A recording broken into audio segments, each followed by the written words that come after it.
Eh bien, salut Xavier. Eh ben, salut Guilain, bonjour à tous. Donc aujourd'hui une vidéo spéciale lâcheté en fait. Non, ce que je veux juste dire, c'est qu'il y a des cultures qui sont beaucoup plus difficiles que ça n'y paraît. Malheureusement pour nous, c'est des légumes qu'en général on aime, mais ils ne sont pas si simples à réussir. Exemple type, par exemple, le fenouil bulbeux. Qui est très compliqué à faire bulber, qui monte à graines de peur, etc., qui demande vraiment une irrigation régulière et une fertilisation plutôt bien. C'est dommage que j'adore ça, le fenouil. Ah ouais, bah, oui. Alors moi j'ai une astuce pour avoir du fenouil quand même. Tu vois, j'ai un fenouil vivace, vert, mais à ma Manticum, je crois, je mettrai son nom exact. Et tu vois, alors, il se ressème bien, il a une souche vivace, mais il ne fait pas de gros. Oui. Par contre, ce qui est génial avec le fenouil, c'est que même petit, c'est super bon. Oui, on n'est pas obligé d'avoir des... Oui. Donc en fait, bah, c'est comme ça que je ruse, hein, tout simplement. Mais d'ailleurs, lui, il a une tête à se faire récolter d'ici peu. Si tu as 50 pieds comme ça, tu fais un repas du coup. Bah, non, mais pour en mettre un petit peu. Oui. Regarde, tu vois, il y en a un autre qui s'est ressemé là, par exemple. Mais en fait, il y en a partout au bout d'un moment. Donc, ça veut dire que... Oui, parce que là, il y a de quoi prendre un truc quand même. Il y a de quoi... Bah là, il y a de quoi le mettre. Il y a de quoi le mettre dans un plat. Oui, c'est ça. Oui. Voilà, et puis de profiter, j'en profite parce que toujours le mot, mais vraiment me séduit beaucoup. Les Italiens parlent pas des feuilles, mais des plumes.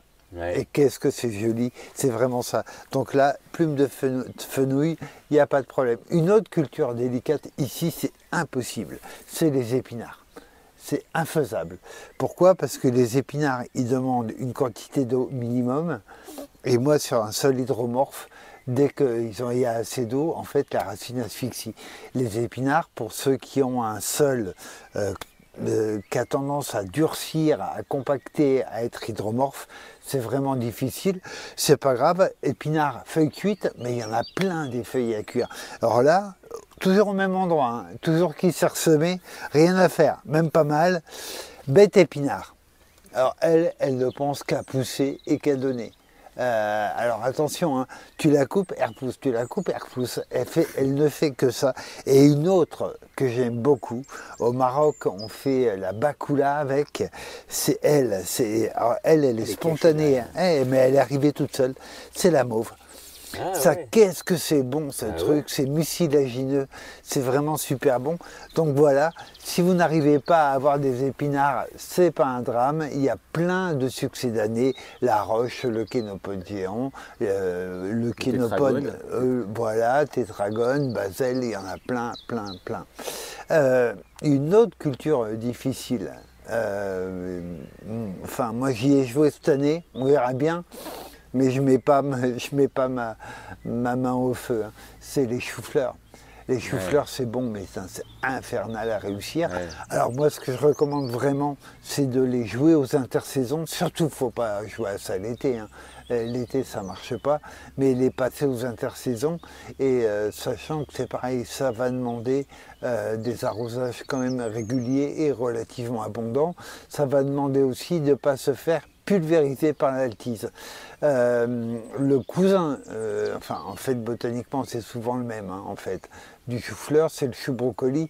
Chou-brocoli, pareil, c'est vraiment pas évident à réussir avec une contrainte pour ces deux choux, l'espace. Attention, ça prend vachement de place pour des résultats qui sont assez décevants et même qui posent question. Est-ce qu'on peut mobiliser tant d'espace pour une récolte finalement qui n'est pas si importante que ça? Ma réponse, pour le chou-fleur, ouais, moi je le tente.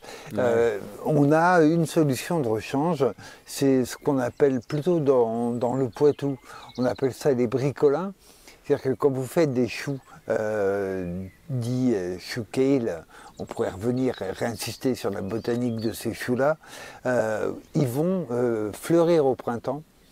Et ça fait comme des petites asperges, et on appelle ça les bricolins, les grenons, ça porte plein de noms, et ça c'est super bon. Donc voilà, pour les déçus des choux-fleurs et des choux-brocolis, vous avez il vous reste les bricolins qui sont nettement plus faciles. Alors, une qui t'agace beaucoup, Guilain, moi, elle m'agace plus, elle m'énerve. Non, je suis un peu dur, mais c'est les aubergines. Les aubergines, en fait, on s'aperçoit que on prend quand même pas mal d'espace. Et quand on a récolté 4 aubergines, c'est que la saison s'est plutôt bien passée. Oui, et puis qu'elles sont bonnes en plus, alors là, c'est le... Ouais. Voilà, moi j'ai un ami grec qui trouvait que qu'on appelle ça des aubergines, c'était parfaitement exagéré et que pour lui c'était du carton. Voilà, que les aubergines c'était... T'as changé d'amis ou... C'était milieu méditerranéen. Alors, on a quand même une astuce qu'on va mettre en place cette année. On va s'en vanter discrètement, c'est les aubergines greffées.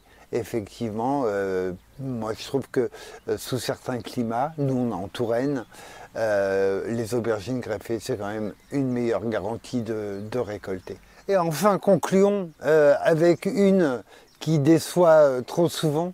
L'an dernier c'était compliqué, hein. Encore une fois ça dépend des climats. Nous on est en Touraine, un climat relativement neutre on va dire, mais voilà, quand il fait très chaud, ben, les fleurs coulent. Et quand il fait trop humide, échappe le milieu. Donc il y en a une qui est vraiment infernale, c'est les tomates. Hein. Les tomates, c'est pas si simple en fait. Et on a une astuce. On a une astuce pour être sûr de récolter des tomates. Déjà, vous voyez, l'emplacement est là, face à plein sud.